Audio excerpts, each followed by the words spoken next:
Number আলামত আন-নুতকু বিশ-শাহাদা, মরার আগে আওয়াজ করে জিকির করে কেউ যদি পড়তে পারে লা ইলাহা ইল্লাল্লাহু মুহাম্মাদুর রাসূলুল্লাহ সাল্লাল্লাহু, এটা হচ্ছে আলামাতু হুসনিল খাতিমা।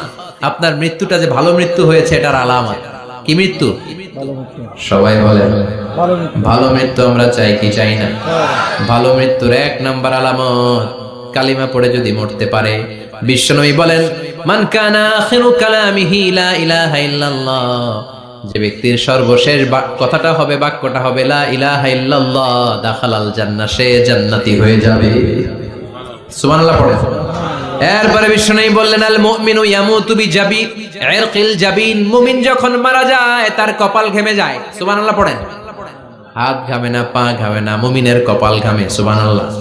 এজন্য কেউ